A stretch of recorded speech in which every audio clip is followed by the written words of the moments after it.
네, 안녕하세요. 네, 먼저 하나님께 기도드리겠습니다.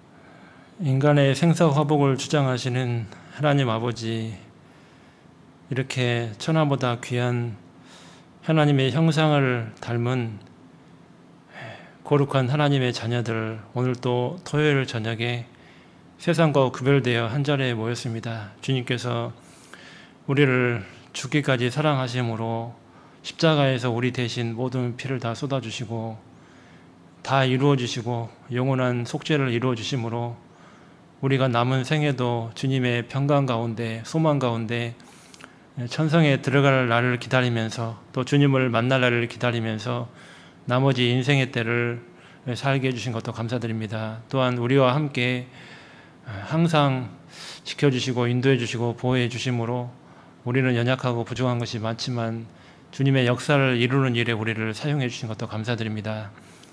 이 청년의 시기에 세상과 구별되어 거룩한 무리와 함께 이 교회 가운데 거하게 해주신 것도 감사드립니다.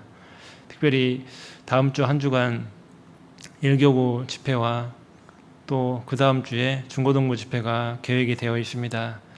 어떠한 집회라도 하나님께서 교회 가운데 허락하신 것은 귀한 영혼들을 또 초대하기 위해서 또 준비해 주셨습니다. 다음 주와 그 다음 주 연 2주에 걸쳐서 꼭 귀한 생명들 하나님 앞에 나와서 꼭 생명 얻는 시간 될 수 있도록 도와주시옵소서. 특별히 우리도 그 가운데 여러 가지 모습으로 꼭 참여할 수 있도록 함께 주시옵소서. 또 해외에서 복음을 증거하시는 선교사님들과 가족들, 동역자들 동일한 믿음으로 또 지켜주시고 교회를 든든하게 세워주시기를 원합니다. 또한 국내 코로나 바이러스로 인해서 자유롭게 교제하지 못하고 충분히 봉사하지 못하고 많은 제약이 따릅니다. 주님께서 이러한 모든 어려운 환경도 속히 벗어나서 교회가 자유롭게 주님의 일을 할 수 있도록 도와주시옵소서.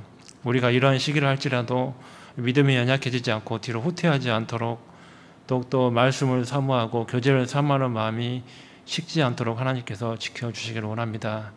오늘 모든 청년의 전체교제 시종도 주님께 부탁을 드립니다. 우리를 사랑하시는 예수님의 이름으로 기도드립니다. 아멘. 우리 마태복음 9장 35절부터 보시겠습니다.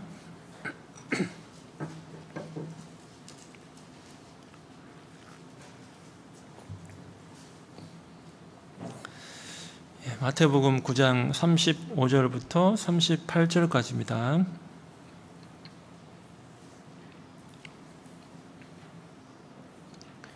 제가 읽어드리겠습니다. 예수께서 모든 성과 촌에 두루 다니사 저희 회당에서 가르치시며 천국 복음을 전파하시며 모든 병과 모든 약한 것을 고치시니라. 무리를 보시고 민망히 여기시니 이는 저희가 목자 없는 양과 같이 고생하며 유리함이라. 이에 제자들에게 이르시되, 그 다음부터 38절 끝까지는 함께 읽어보겠습니다. 추수할 것은 많되 일꾼은 적으니 그러므로 추수하는 주인에게 청하여 추수할 일꾼들을 보내어 주소서 하라 하시니라. 오늘은 일꾼을 찾으시는 하나님이라는 주제로 말씀을 좀 드리려고 합니다. 우리가 마태복음 9장 말씀은 그동안 교회 안에서 이렇게 많이 들었던 말씀인데, 하나님은 하나님의 일을 맡길 사람들을 지금도 계속 찾고 있거든요. 그래서 이제 특히나 청년의 때에는 이제 그런 일꾼들이 세워지는 아주 중요한 교회 기둥과 같은 일을 하는 분들을 하나님이 세우는 일을 하고 있는데, 그러니까 어느 시대보다도 지금 이 시기가 가장 중요한 시기라고 할 수가 있습니다. 나이가 물론 20살부터 이렇게 나이가 장년층도 있을 수 있지만은요, 하나님 앞에 모든 사람은 다 청년이거든요. 사실은 어른들이라 할지라도 사람끼리나 나이가 차이가 있지, 하나님 앞에서는 다, 영원살인 하나님 앞에서는 다 어린아이잖아요. 그러니까 누구라도 하나님 앞에 청년처럼 살기를 원하시는데, 하나님께서 그래서 꼭 봉사의 어머니 외에는 필요 없다 이런 의미가 아니고요. 사실은 청년과 봉사의 어머니 모든 사람이 일꾼으로 세우기를 하나님은 원하시는데, 특별히 이제 청년의 시기는 건강이나 모든 것이 또 아무래도 봉사의 은장의 이런 연령대보다 훨씬 더 열정적으로 주님 위해서 살 수 있고 또 신앙의 기초를 잘 다져야 할 시기이다 보니까 하나님께서 그 무엇 어느 시대보다도 가장 관심과 초점을 많이 가질 거라고 생각이 됩니다. 그래서 우리가 일꾼으로 세워지는 데서 하나님이 반드시 허락하시는 게 있거든요.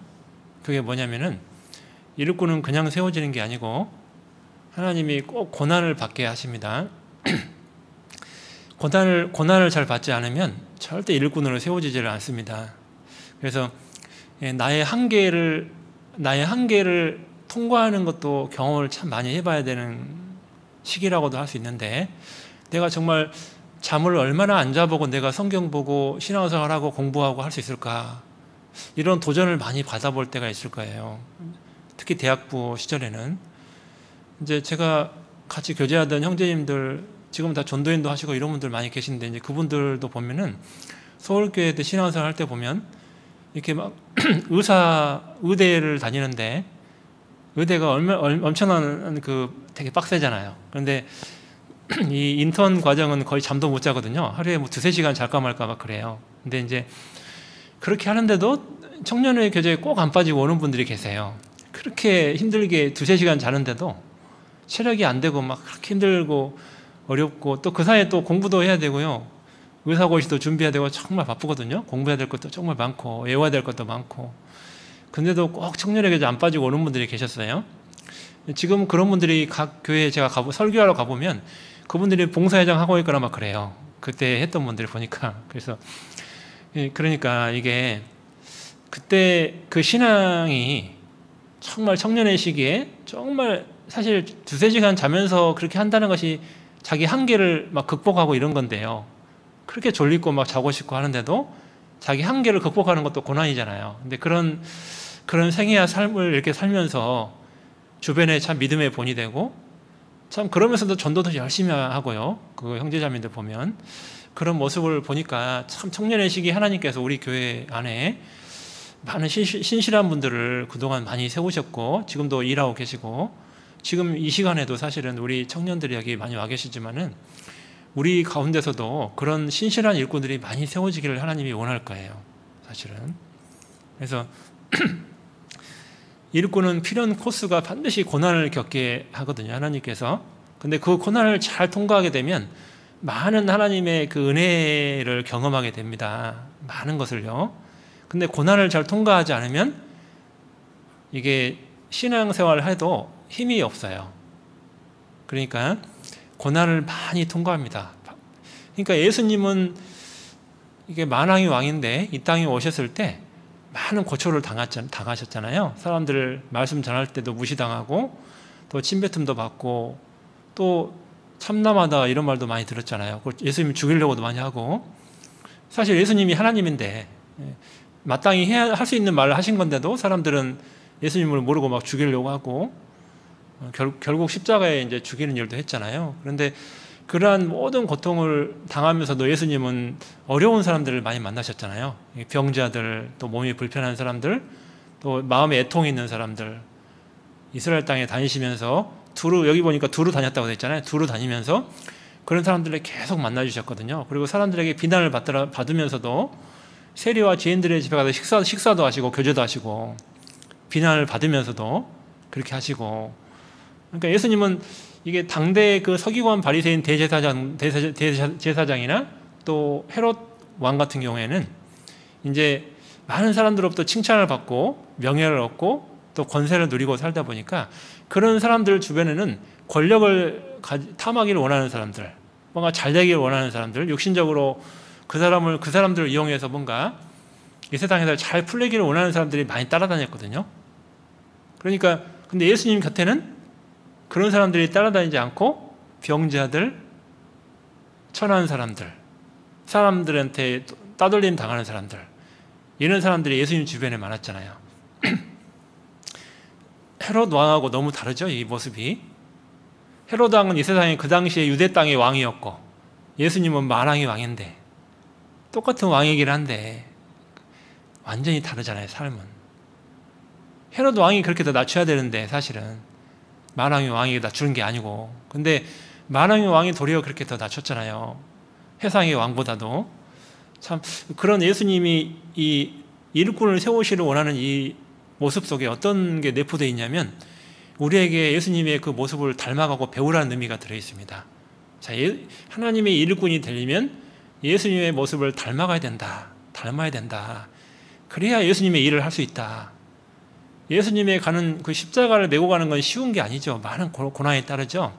십자가의 자리는 고난의 자리고 조롱의 자리고 비난의 자리고 저주의 자리고 사망의 자리잖아요. 십자가는 좋은 게 하나도 없잖아요. 자, 그 십자가를 향해 가는 예수님 마음이 그런 마음을 가지고 갔기 때문에 우리도 십자가를 메고 나를 좇으라 그랬으니까 예수님이 우리도 그러한 고난을 마땅히 당하는 게 일꾼의 기본 자세입니다. 그러니까 일꾼은요, 다른 사람이 알아주든 말든 고난이 참 많아요. 편하게 살 수 있는, 편하게 내가 시간도 보낼 수 있고 살 수 있지만 그럴 때도 내가 수고를 해야 되고 희생을 해야 되고 그렇게 살아야 되거든요. 아무도 몰라줘도.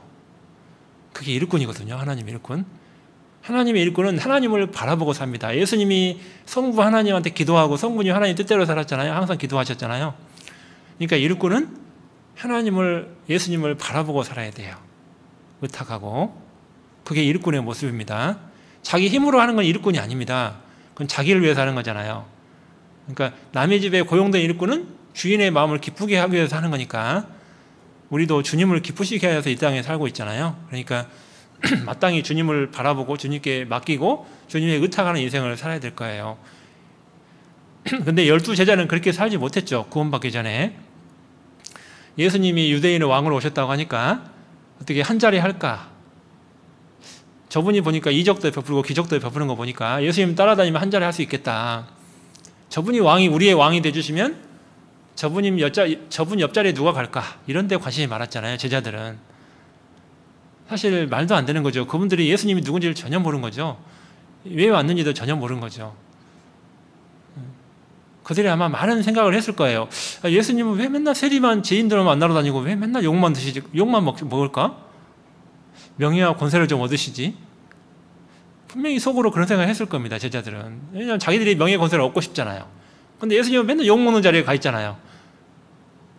그러니까 이게 이해가 안 되는 거죠. 제자들은. 좋은 자리에 앉고 싶은데 예수님은 맨날 욕 먹는 자리에 가 있으니까 제자들이 이해가 안 되죠.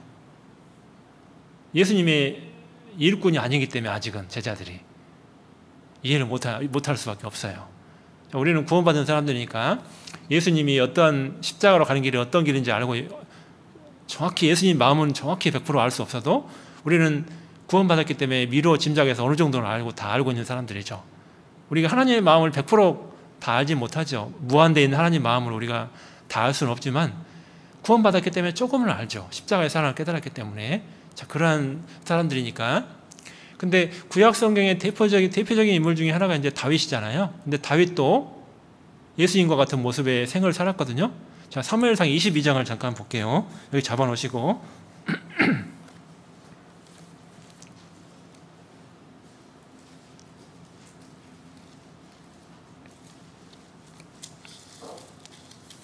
자, 사무엘상 22장 1절 2절입니다.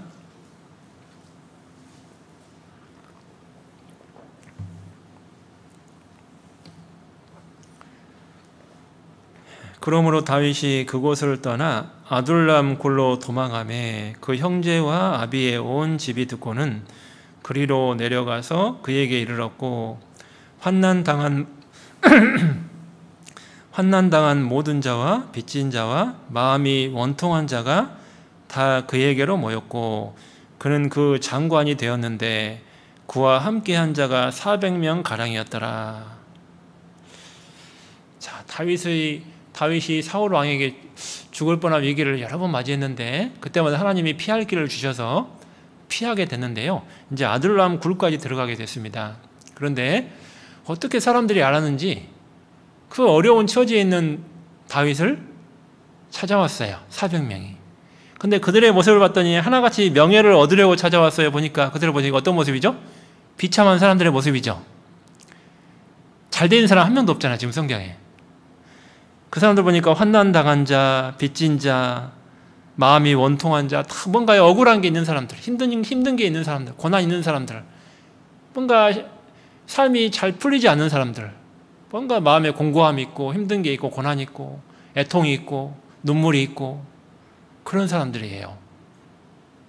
자, 우리가 여기서 아주 중요한 게 하나님 우리한테 알려주고 싶은 게 있어요. 이 말씀을 통해서. 자, 그게 뭐냐면은 일꾼은 반드시 고난과 애통과 힘든 것을 겪어봐야지 그 사람들의 마음을 헤아리고 그 사람들을 만날 수 있어요. 자, 이거 아주 중요한 겁니다. 일꾼은 반드시 경험해 봐야 돼요. 그러면 일꾼이 될 수가 없어요. 애통한 사람의 일을 내가 이해하려면 내가 애통을 겪어봐야 애통한 사람이 이해가 될 거 아니에요.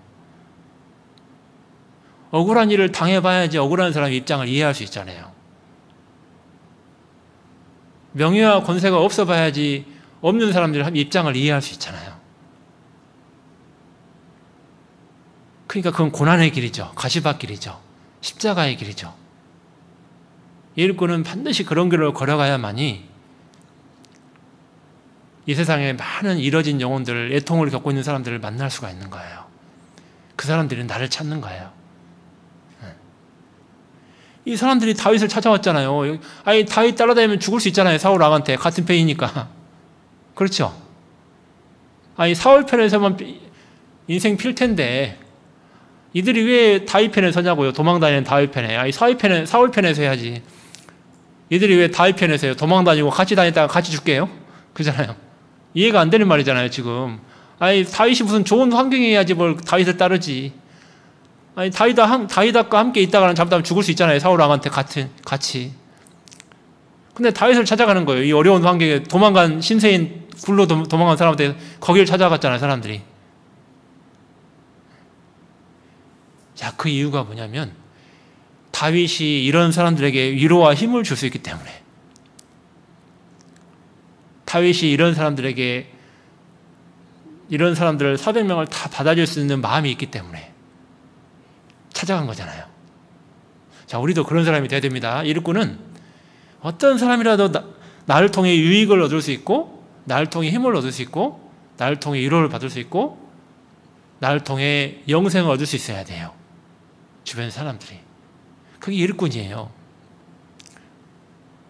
내가 그러한 삶을 살아야지 그런 사람들을 만나는 거예요. 내가 명예나 권세를 얻으려고 하면 내 주변에 어떤 사람은 다 모여들까요? 내 주변에 명예 권세가 얻고자 하는 사람들 모여들 거 아니에요.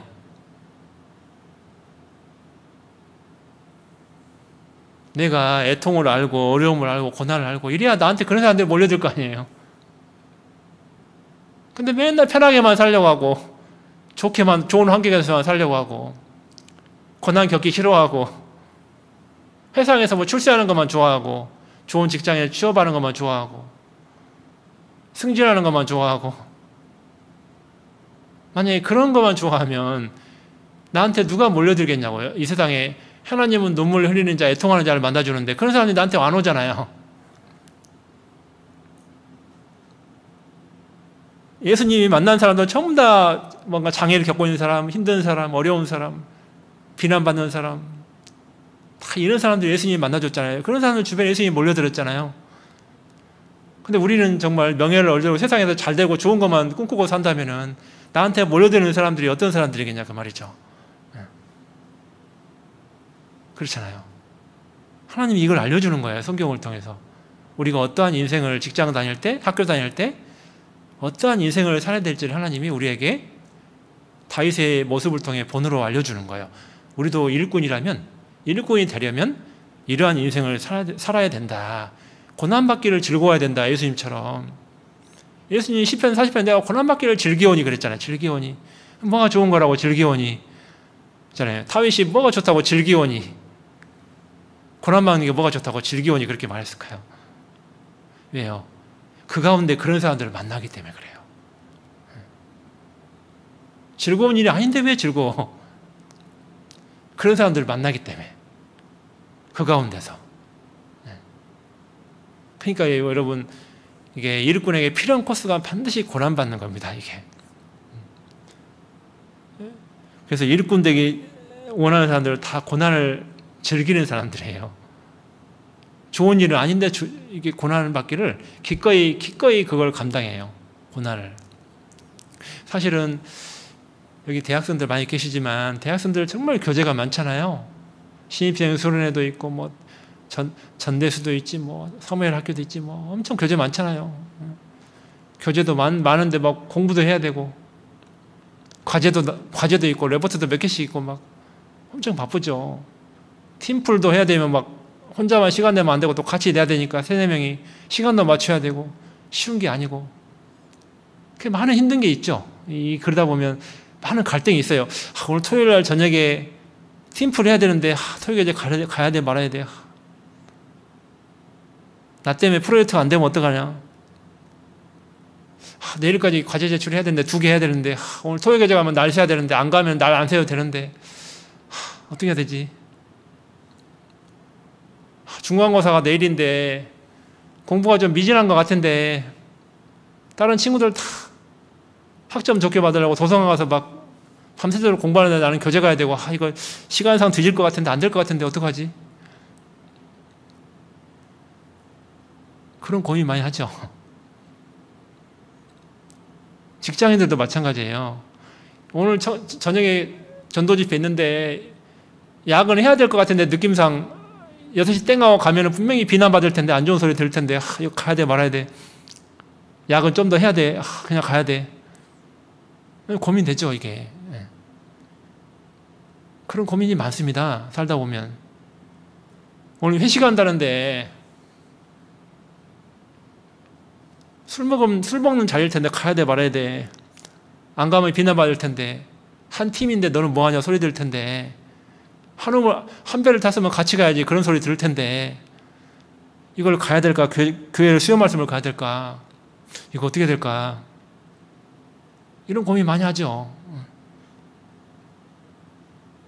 근데 그거 해치고 올라오면 정말 뒤에서 쏟아지는 눈빛과 화살 참 뜨겁죠. 힘들고 어떤 때는 다 고난이죠. 사실은 신앙의 생활 가운데 그런 것은 몇 가지 예지만요. 그런 일이 너무나도 많습니다. 사실 우리가 살다 보면은 그런 것은 아주 약과고요. 정말 많죠. 그런 일들이. 저도 청년회 때 그런 고민해 본 적이 정말 많았던 것 같아요. 이제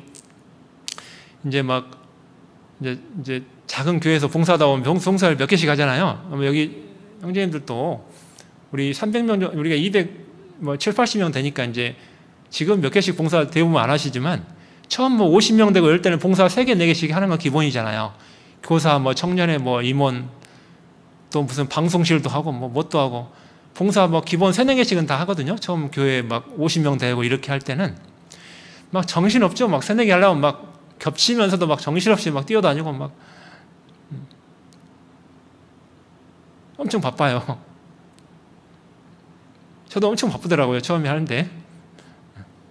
서울교회 있을 때는 봉사 하나만 하면 되는데 조금 더 작은 교회 가니까 이거 봉사가 엄청 많네. 야, 청년회장 해야 되는데 또 방송실장도 해야 돼. 겹칠 수 없는 봉사인 것 같은데 이거 주일날 맨날 방송실 안에서 청년들 만나야 되는데 이게 정말 얼마나 고민되고 힘든지 거기다 딴 거 또 맡겨갖고 또 딴 거 또 해야 되고 이거 정말 바쁘더라고요.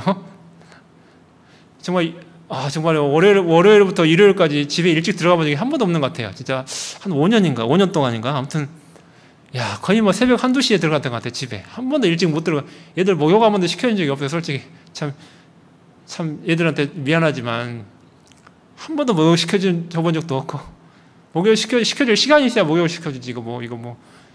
이거저거 하다 보니까 너무 바빠가지고 신방도 해야지 해야지 청년회 토요일에 또 말씀도 해야 돼요. 또 목사님 안 들어오셔 또 나한테 말씀도 하라고 하니까 그것도 해야 돼. 그것도 또 준비해야 되고 너무 바빠 그러다 보니까요 체력이 한계가 올 때가 너무 많더라고. 이게 시험 받을 때가 너무 많아. 이러다 죽는 거 아니야 하면서 혹시 그런 거 경험해 본 적 있어요? 이러다 죽는 거 아니야 쓰러지는 거 아니야 이러다가 잠 못 자가지고 이거 그런 한계 통과해 본 적 많이 없어요? 이거 죽는 거 아니야 이러다가 이거 커피도 많이 쏟아보고 있잖아요. 피곤해가지고 너무 막 하루도 안 쉬니까 일주일 직장 타이트하게 다니다가 또 밤에 가서 맨날 신방 다니고 뭐하고.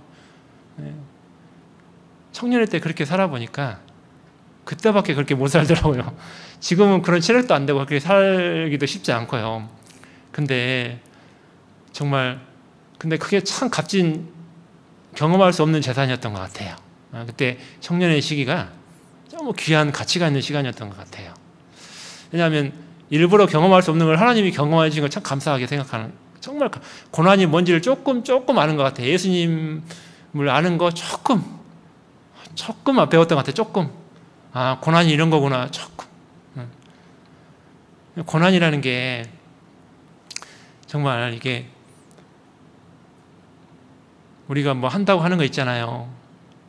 정말 옛날에 믿음의 선진들에 비하면 우리는 정말 작게 하고 있는 거죠. 사실은 앞서서 고생했던 많은 교회를 세우기 위해서, 대한 예수의 침례를 세우기 위해서 고생했던 많은 믿음의 선진들 있잖아요. 이요한 목사님만 계신 게 아니라 많은 분들이 계시잖아요. 죽기를 각오하고 그분들이 살았기 때문에 우리가 지금 이렇게 편안하게 신앙생활을 하고, 앞서서 고생했던 분들이 있으니까, 일꾼들이 있었기 때문에 이 교회가 지금도 유지되고 복음이 계속 전해지고 하잖아요. 그러니까 참 이게 그러한 믿음의 선진들에게 참 많이, 저도 지금 전도인이지만 전도인 수련회 가면 많이 배워요. 사실은 이현 목사님 말씀 많이 듣고 이렇게 앞서서 복음 전하시는 많은 일꾼들, 목사님들 말씀 배우면서 저도 자신을 돌아볼 때가 참 많은데요. 이게 감사한 게 너무 많죠. 그러니까 내가 잘 못하는 건데 많이 배우게 해서 감사하다. 깨닫지 못하는 것도 깨닫게 해줘서 참 감사하다. 그런 생각할 때가 참 많은데요. 진짜 이게 하나님이 우리를 정말 일꾼으로 세우기 위해서 각자의 인생을 서로 다른 코스로 이렇게 인도하시는데 참 많은 고난을 겪게 하세요. 하나님을 위해서 살고 싶은 마음을 갖고 있는 사람한테는, 그런 선한 마음을 갖고 있는 사람은 고난이 참 많아요. 남이 몰라주는 고난들, 그런 게 정말 많아요. 우리가 그런 걸 기꺼이 즐기는 마음으로 이렇게 하시면 좋겠어요. 여러분, 근데 그거 아세요? 미치도록 주님 일 하면 너무 재밌는 거 아세요? 시간이 너무 잘 가요. 바쁘면 시간 잘 가죠. 1년, 2년 훌쩍 가버려요. 막 주님 만날 일이 가까워요. 천국 갈 시간이 가까워져요. 근데 시간이 많으면 뭔가 고민을 많이 해. 뭐 할까? 미래 준비 어떻게 할까? 노후 준비 어떻게 할까? 저축 어떻게 할까? 뭐 할까? 고민이 정말 많아요. 이 세상을 살면서. 근데 너무 주님 일에 미치고 바쁘면요, 그런 거 생각할 겨를이 없어요. 주님 만날 날이 정말 가까워요. 천국 갈 시간이 가까워진단 말이에요. 그러니까 너무 좋죠. 그러니까 세상 근심 안 하고 오로지 주님의 일만 고민하니까 시간이 너무 잘 가고 그 시간이 즐거워. 막 또 하나님이 있잖아요. 체력이나 모든 것도 더 그렇게 주세요. 놀라운 거는 그 일을 할 수 있도록 건강도 그렇게 딱 주시더라고. 이렇게 보면은 참 기가 막힙니다. 이게 하나님이요, 일을 맡기고 그렇게 할 수 있는 능력을 주시면 건강도 지켜주세요. 놀라운 거예요. 이게 세상 사람들이 이해를 못하는 건데, 하나님의 사람만 이거 이해할 수 있는 건데, 하나님이 건강도 지켜주세요. 희한하게 그 일을 맡기면은 놀랍습니다. 참 희한해요. 그게 저도 그런 생각을 너무 많이 감사할 때가 많아요. 진짜로. 제가 예전에 여기 처음 와서 주일 설교할 때 그 얘기 했었던 것 같은데, 저는 시골에서 막 쓰러지던 사람이었어요. 진짜로 22살, 3살 때 막 요양하고 시골에서. 그랬다고 구원받아가지고 이제 제가 이 자리까지 오게 됐는데, 지금도 건강이 이제 그러니까 안 좋은 데가 되게 좀 많죠. 후유증이 많이 남아있으니까 완전히 100% 막 이렇게 좋아지고 그러지는 않는데요. 그래도 하나님이 어떻게든 그래도 하게 하세요. 놀라운 거 기적이죠. 그러니까 맨날 쓰러지는 사람이었는데 이렇게 단상에 2시간씩 서 있을 수 있다는 것도 기적인데, 저는 막 맨날 기적 같아요. 이게 여러분이 이해 못할 거예요, 이거를. 근데 저는 맨날 기적이라고 생각하거든요. 그러니까 하나님이 어떤 일을 맡기면 그 할 수 있는 지혜도 주시고 능력도 주시고 건강도 주시고 다 주세요. 이게 놀라운 거는. 그러니까 하나님의 일꾼은 하나님의 일을 맡게 되니까 그걸 다 주는 거예요. 필요한 거를. 하나님이. 그 일을 할 수 있도록 우리에게. 그걸 살면서 경험해야 돼요. 성경을 머리로만 알면 안 되고 살면서 내가 경험해야 돼요. 정말 하나님이 주시는지 안 주시는지 경험해 봐야 돼요. 이게. 그게 진짜 중요해요. 일꾼은 정말 경험을 많이 해봐야 돼요. 하나님을 경험을 많이 해봐야 돼요. 하나님을 절대적으로 완전히 절대적으로 믿을 수 있는 믿음이 돼야 돼요. 일꾼은 있잖아요.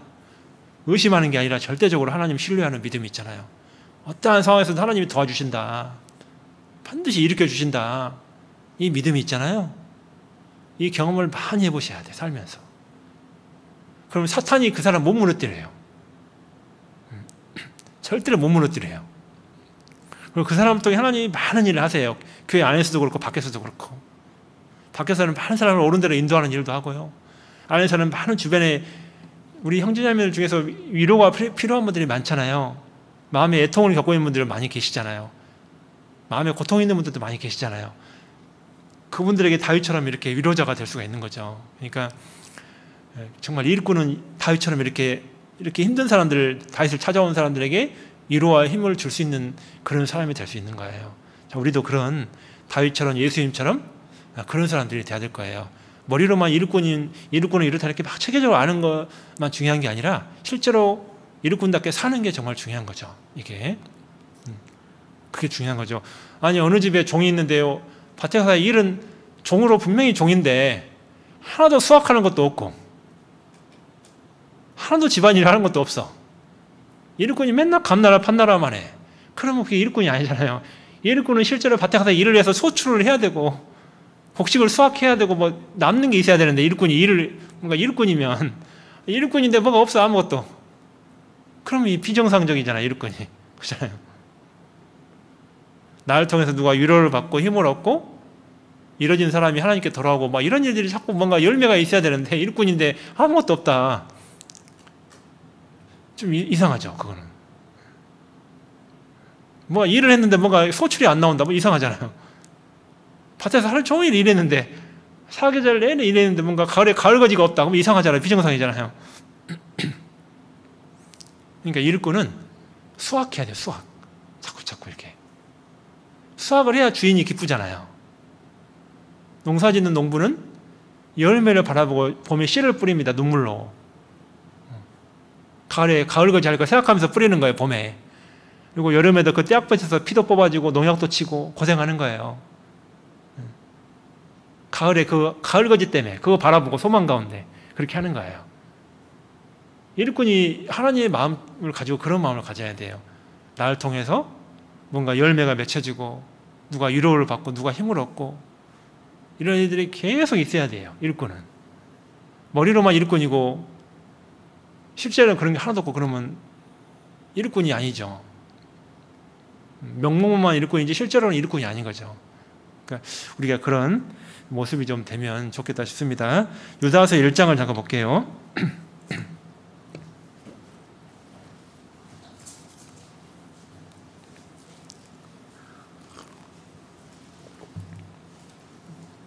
14절입니다.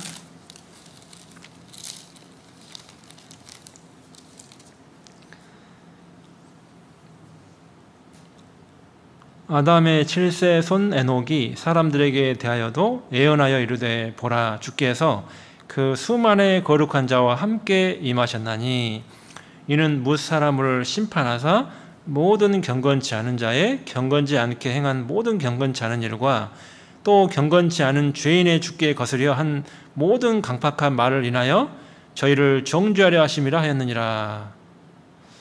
자, 이게 보니까 에녹은 아시겠지만 하나님과 동행한 사람의 대표잖아요. 300년 동안 하나님하고 자녀를 낳고 동행했던 사람인데 대단한 겁니다. 사실 말이 쉽지. 대단한 믿음의 사람인데 근데 그 에녹이 철저하게 깨달았던 게 하나 뭐냐면 주님이 재림하신다예요. 에녹은 하나님의 동행하면서 일꾼이었는데 에녹이 꼭 성경에서 우리한테 주는 메시지는 뭐냐면 주께서 반드시 재림하신다.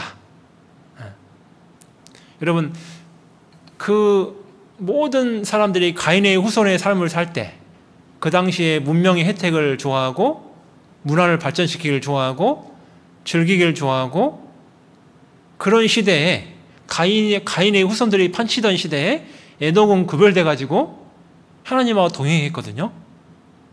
여러분 창세기 5장에 보면 가인의 후손들의 삶이 나오죠. 문화와 문명을 발전시키는 내용이 나오잖아요. 하나님의 법을 깨뜨리는 내용이 나오죠. 원래 일부 일체제였다가 그때부터 일부 이체제로 바뀌었잖아요. 아다와 실라 두 여자를 얻었잖아요. 그러니까 그때 처음으로 하나님의 법을 깨뜨리는 가인의 후손들이 나오게 된 거예요. 일부 일체제였다 일부 이체제로 바뀌게 되고 그 사람을 막 죽이는 두발가인 칼을 만들게 되고 혈육 전쟁이 일어나게 되고 피를 흘리는 전쟁이 일어나게 되고 사회가 아주 그런 극도로 타락하게 됐죠. 가인의 후손들 때문에. 근데 그 가운데서 에녹은 구별돼 가지고 누구를 바라보고 살았냐? 해상에 5,000년 전에 주님의 재림을 사모하고 살았단 말이에요. 놀랍지 않으세요? 아니 5,000년 전에 마태복음 24장 재림 징조 하나도 없는 시대인데 여러분 믿음 대단하지 않으세요? 우리는 마태복음 24장, 누가복음 21장 재림에 대한 징조 말씀 맨날 전도 집회 때마다 듣고 맨날 보고 신문 보고 세상 보면 맨날 징조고 우리는 그런 시대에 살고 있는데도 주님 재림을 그렇게까지 사모하지 않을 수도 있는데 에녹은 도대체 문화와 문명이 찬란하게 발전하는 그 시대에 전혀 주님의 재림은 이만큼도 없는 시대인데 5,000년 전에 그런 시대에 어떻게 주님의 재림을 사모하고 그 말씀을 전했냐 그 말이에요. 이게 놀랍지 않냐 그 말이에요. 이게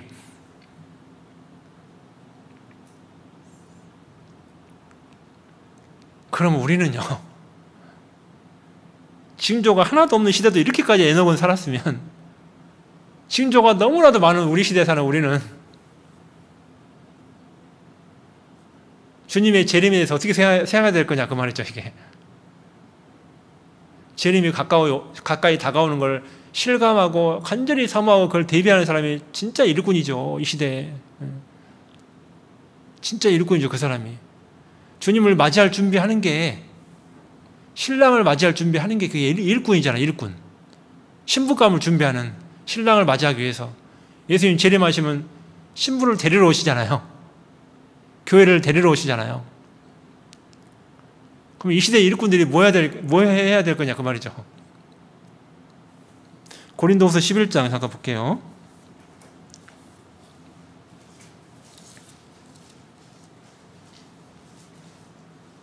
자, 2절.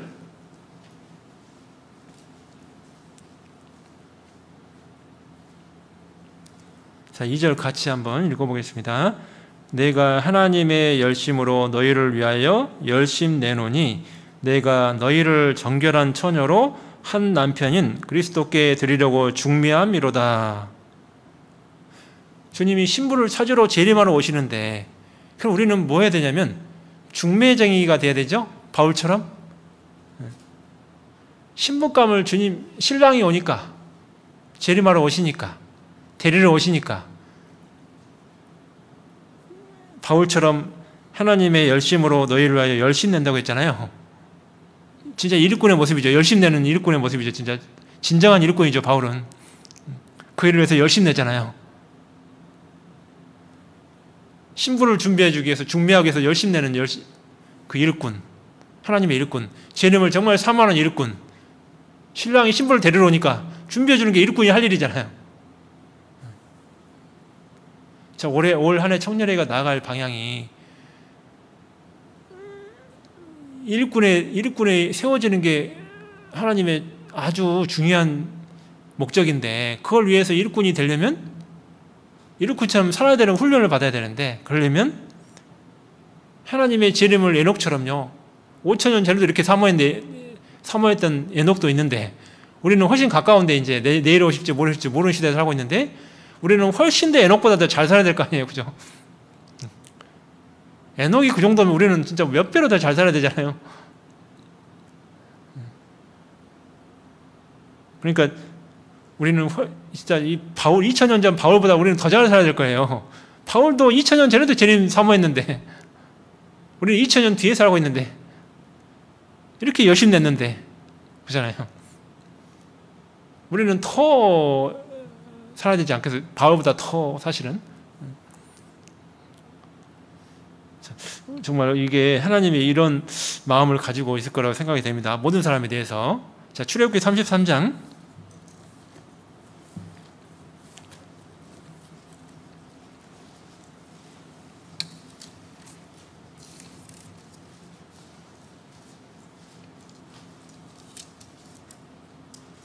11절입니다.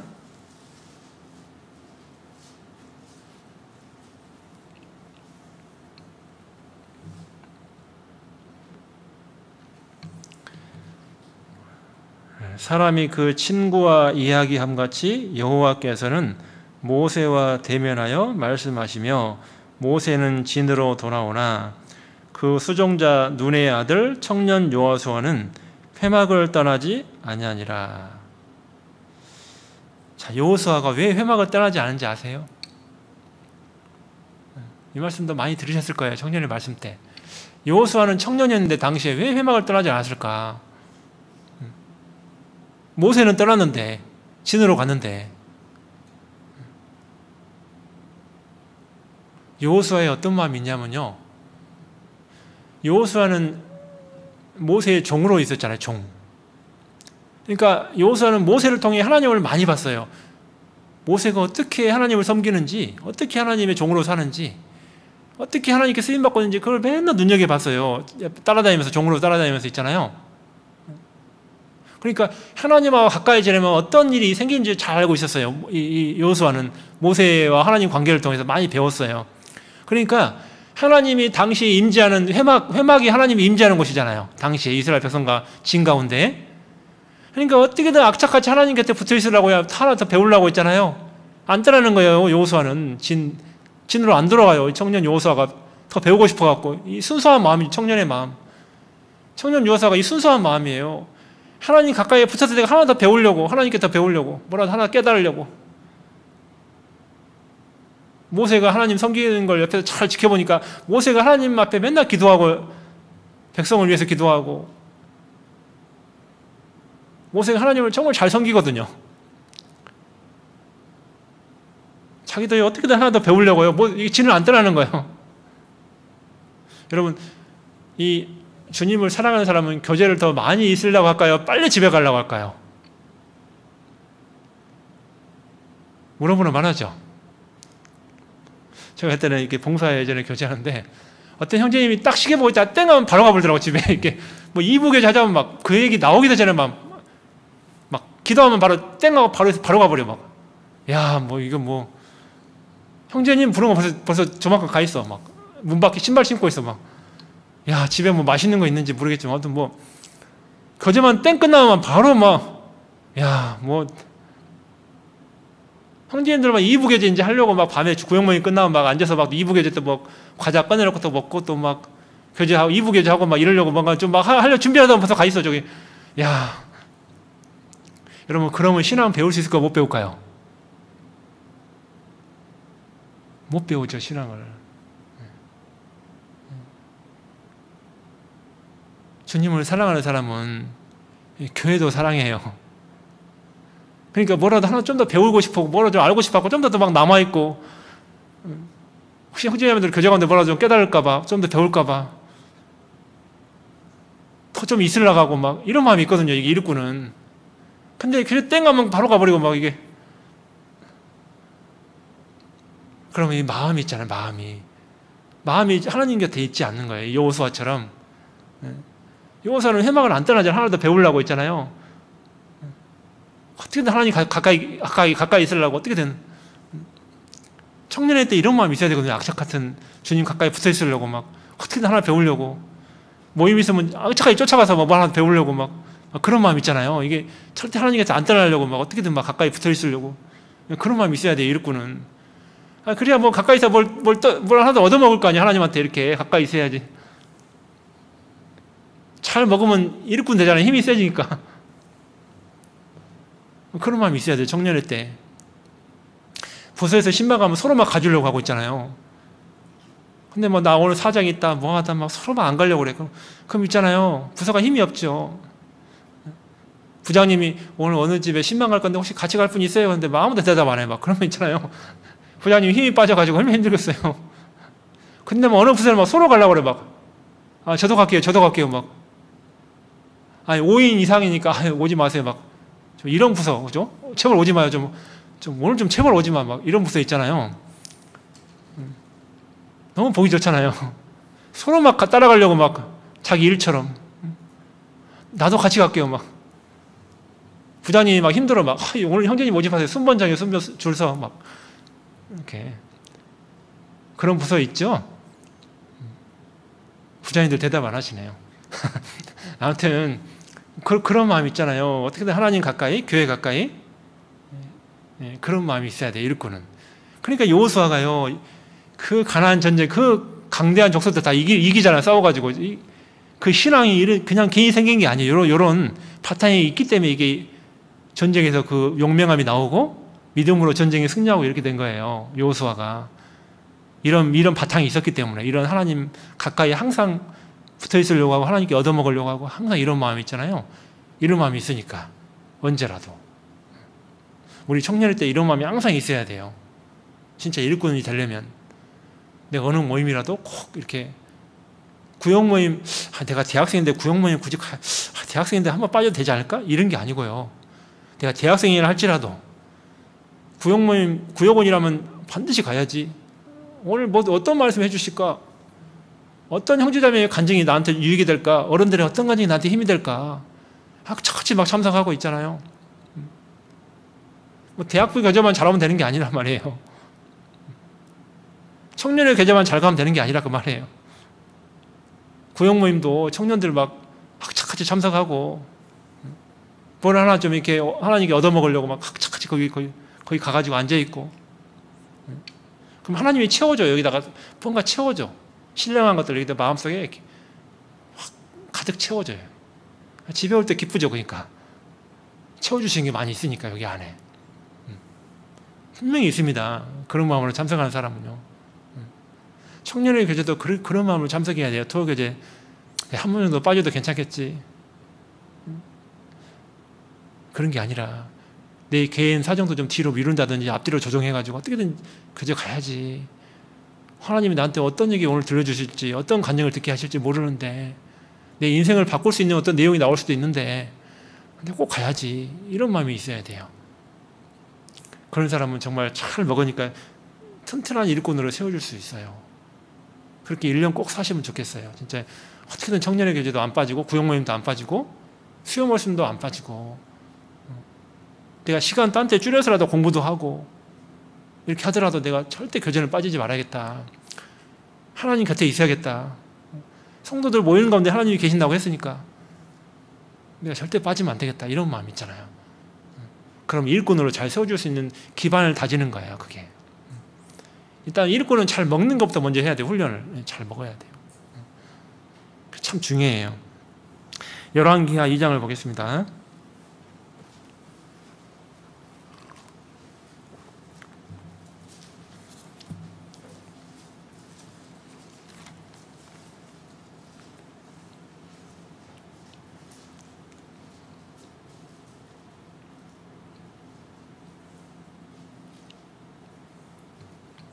(2장 2절입니다) 엘리야가 엘리사에게 이르되 청컨대 너는 여기 머물라. 여호와께서 나를 베델로 보내시느니라. 엘리사가 가로되 여호와의 사심과 당신의 혼의 삶을 가리켜 맹세하노니 내가 당신을 떠나지 아니하겠나이다. 이에 두 사람이 베델로 내려가니. 4절입니다. 엘리야가 저에게 이르되 엘리사야 청컨대 너는 여기 머물라. 여호와께서 나를 여리고로 보내시느니라. 엘리사가 가로되 여호와의 사심과 당신의 혼의 삶을 가리켜 맹세하노니 내가 당신을 떠나지 아니하겠나이다 하니라. 저희가 여리고에 이르매. 자, 6절입니다. 엘리야가 또 엘리사에게 이르되 청컨대 너는 여기 머물라. 여호와께서 나를 요단으로 보내시느니라. 저가 가로되 여호와의 사심과 당신의 혼의 삶을 가리켜 맹세하노니 내가 당신을 떠나지 아니하겠나이다. 이에 두 사람이 행하니라. 참 이게요, 엘리사는 대단한 신앙입니다. 베델로 엘리야 가면서 너 여기 머물러라. 따라오지 말고 여기 있어. 근데 엘리사가 가만히 있었습니까? 아니죠. 아닙니다, 스승님. 저 무조건 갈 겁니다. 따라갔잖아요. 뗐어가지고. 이제는 여리고로 가는데 너 여기 있어라. 네, 하나님 일 하고 올 테니까. 아닙니다. 저 따라갈 겁니다. 거기도 따라가고. 근데 마지막 요단으로 가는데 또 따라간다고 하는 거예요. 엘리사가 엘리야를. 이거 엄청난 이 코스인데 이게. 쉬운 코스가 아닌데 이게. 여러분 이게 뭘 말하냐면 고난의 길을 말한 거예요. 고난의 길을. 주님이 우리 가운데 인생 가운데 허락하신 고난의 길이 있거든요. 사람마다 다. 그 고난의 길이 있는데 요한의 길이 있고 베드로의 길이 있잖아요. 요한은 오랫동안 사는 거고 베드로는 더 빨리 순교당하잖아요. 코스가 다 다른데 어디라도 내가 따라가겠습니다. 하나님이 원하시는 곳이라면 어느 직장이라도 하나님 원하시면 내가 들어가겠습니다. 어떤 사람이라도 하나님 나한테 붙여주시면 내가 전도하겠습니다. 하나님 나한테 어떤 봉사라도 나한테 붙여주시면 내가 하겠습니다. 그 마음 있잖아요. 하나님 내가 어디라도 따라가겠습니다. 하나님 원하시는 길이라면, 스승이 가는 길이라면 성령께서 스승 되신다고 했잖아요. 이사야서에. 스승께서 원하시는 길이라면 내가 어디라도 가겠습니다. 그게 진짜 일꾼 있는 모습이죠. 두려워하지 않고 하나님이 원하시는 길이라면 어떤 일이라도 어떤 길이라도 따라가려는 그 마음이 있잖아요. 주님의 길을. 일꾼한테 그게 필요해요. 그게 고난의 길을 할지라도 힘든 코스를 할지라도 피해 돌아가는 게 아니라 하나님이 왜 열 하루길이면 갈 길을 왜 40년 걸리게 해요. 가나안 땅 들어가는데. 그죠?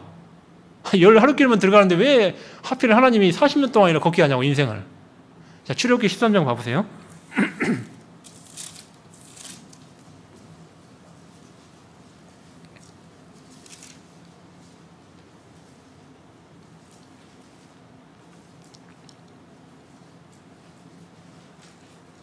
17절 보겠습니다.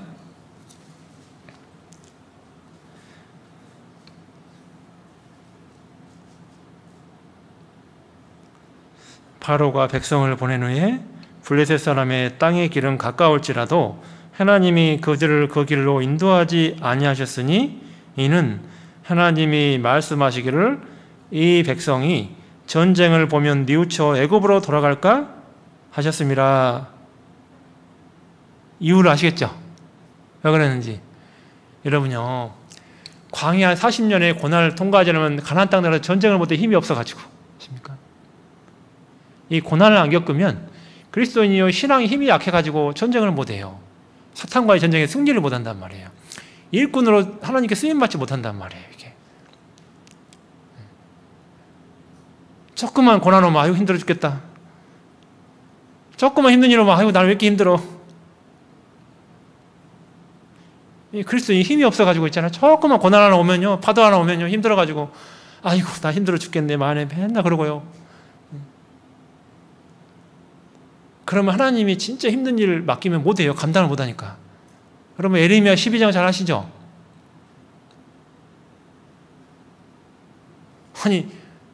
내가 지금 걸어가는 것도 힘들면 어떻게 말과 함께 경주하냐 도대체. 그거 갖고도 힘들면 어떻게 하나님 일 할 수 있냐. 예레미야가 하나님께 막 쟁변했거든. 쟁변. 하나님 왜 이럽니까? 왜 이럽니까? 하나님 뭐라고 했잖아요. 야, 네가 지금 이런 일도 감당 못하면 앞으로 내가 맡긴 일 어떻게 감당하냐 지금. 하나님은요 반드시 우리한테 이렇게 계속 코스마다 고난을 겪게 하거든요. 이렇게 인생의 코스마다 이렇게 일꾼을 세워가는 과정 속에서 이렇게. 근데 엘리사처럼 내가 무조건 따라갈게요.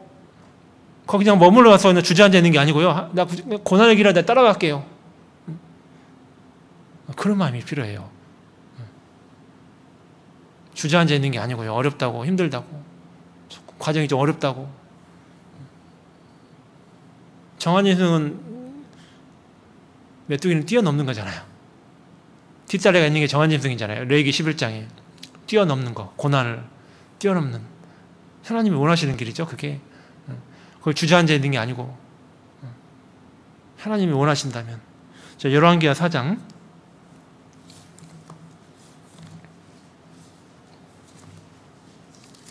1절입니다.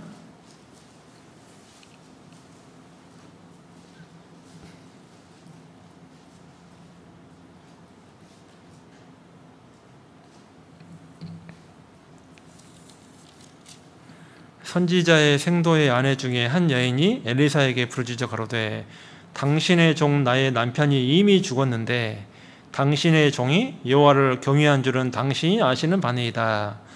이제 체주가 이르러 나의 두 아이를 취하여 그 종을 삼고자 하나이다. 엘리사가 저에게 이르되 내가 너를 위하여 어떻게 하랴? 내 집에 무엇이 있는지 내게 구하라. 저가 가로되 계집종의 집에 한 병 기름 외에는 아무것도 없나이다. 가로되 너는 밖에 나가서 모든 이웃에게 그릇을 빌라.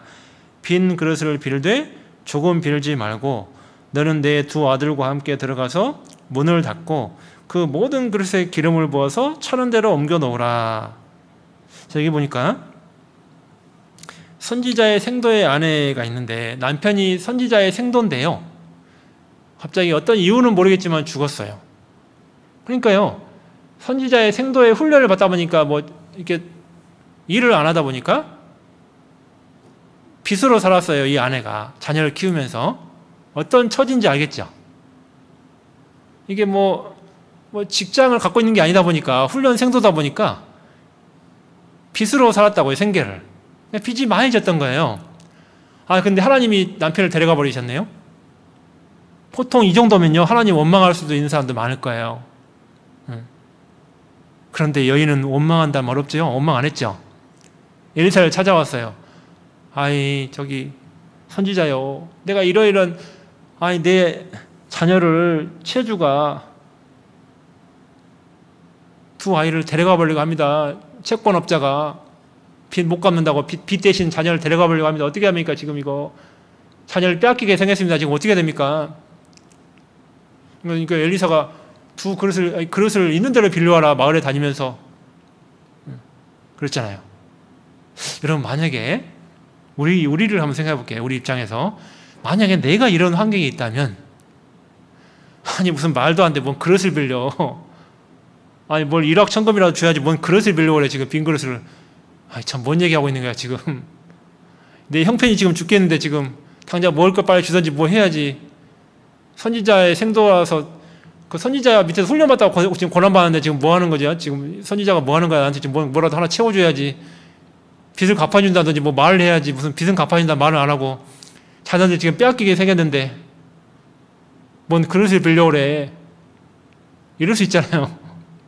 자, 근데 여인과 아들은요, 그릇을 빌려왔어요. 열심히 다니면서 마을을. 놀라운 일이 생겼죠. 기름 한 명밖에 없는데요, 이 기름은 기가 막힌 거예요. 붓는데 그릇만 다 차는 거, 이게. 딱 마지막 그릇에 딱 떨어져요. 희한하게도. 그죠? 더 이상 안 나와요. 자, 여러분요, 하나님의 일꾼으로 하나님을 따라가는 사람은 억울한 고난도 많이 당해요. 억울한 고난도. 내 편에서 억울하다 싶은 고난도 많이 당해요. 예수님도 그러셨죠? 억울하다 싶은 고난을 많이 당해요. 근데도요, 여러분, 그 자리에서 믿음으로 하나님 뜻대로 살아야 돼요. 후퇴하면 안 되고. 이 여인은 순종했잖아요. 그대로 말해서 순종했죠? 빌리라는 대로 빌렸잖아요. 자기 생각 안 났잖아요. 원망 안 했잖아요. 선지자의 말에 그대로 순종했잖아요. 빌리라고 한 대로 그대로 빌려왔어요, 다. 그러니까 기근이 닿을 때까지 계속 기름이 나와요. 이게 쓸 수 있는 기름이. 이 믿음의 그릇이잖아요. 이게 믿음의 그릇. 만약에 여인이 믿지 못해서 그 그릇을 한 개 빌려왔으면 어떻게 될까요? 졸지에 망할 뻔했죠. 한 개 가지고 빚 갚겠어요?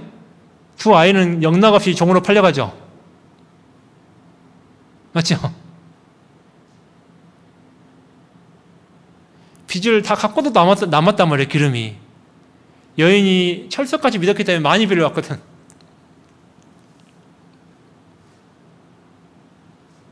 우리가 일꾼은 믿음이 참 중요한데요.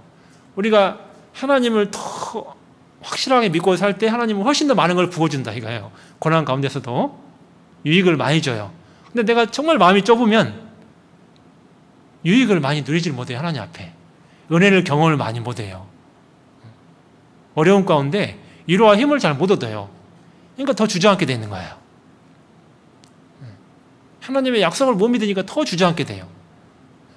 많은 교회 가운데 많은 형제자매들 보면은요, 어려움에 처한 분들 보면은 뒤로 후퇴하는 분이 있고 앞으로 더 나아간 분이 있어요. 힘든 고난이 앞에 오면은 오히려 더 극복하고 또 앞으로 나아가는 분이 있고 뒤로 더 후퇴하는 분이 있어요. 그릇을 조금 빌리는 사람들은 뒤로 후퇴하겠죠.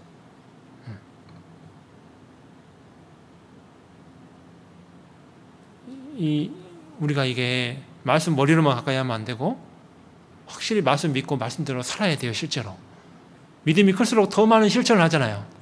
그럼 하나님이 더 많이 채워주는 거예요. 더 많이 순종할수록 하나님이 더 많이 채워주는 거예요. 반드시 고난이 따르거든. 순종에는 핍박이 있고 고난이 있고 그래요. 근데 그러면 하나님이 더 많이 할수록 더 많이 채워주는 거예요. 하나님의 비결이 그래요. 그러니까 우리가 뭘 많이 가지고 있어서 신앙생활을 잘하는 게 아니고 아무것도 없는데도 하나님이 채워주는 힘으로 하는 거니까 신앙생활은. 우리는 그런 경험을 많이 하면 좋겠어요. 청년회 때 하나님이 많은 걸 나한테 채워주셔서 그 힘으로 사는 법을 좀 많이 배웠으면 좋겠어요. 정말 극한의 상황에서도 하나님 의지하고 하나님이 많이 채워주셔가지고 위기를 극복하고 고난을 극복하고 정말 그래도 이 여인처럼 다 갖고도 남는, 그렇죠? 빚을 다 갖고도 남는 그런 인생이 되면 참 좋겠어요. 자, 그런 일꾼을 하나님이 오늘 하루도 또 찾을 겁니다. 그래서 우리 올 한 해 하나님이 하실 일이 이 땅에 너무나도 많은데 오실 날이 가깝기 때문에 우리 각자가 정말 더 많은 일꾼으로 더 잘 세워져서 더 많은 쓰임을 많이 받고 교회가 더 든든하게 세워지고 더 많은 사람들이 하나님 앞에 돌아오는 그런 한 해가 청년을 통해서 더 이루어졌으면 참 좋겠습니다. 자, 일단 제가 기도하고 말씀 마칠게요. 하나님 아버지 감사합니다. 오늘 하나님이 원하시는 일꾼에 대해서 잠깐 말씀을 상고했습니다. 우리 일꾼으로 세워지는데 필연적인 코스가 고난을 받는 삶인데 고난이 주어졌을 때 믿음으로 잘 극복하게 도와주시고 이 청년의 시기에 더 많은 일들을 경험하는 가운데 하나님을 더 많이 배울 수 있도록 함께해 주시옵소서. 한 측면만 배우지 않고 더 많은 다양한 하나님을 배울 수 있도록 함께해 주시옵소서. 나머지 오늘 간증과 교제 시간도 하나님께서 함께해 주시기를 원합니다. 주 예수님의 이름으로 기도드립니다. 아멘. 예.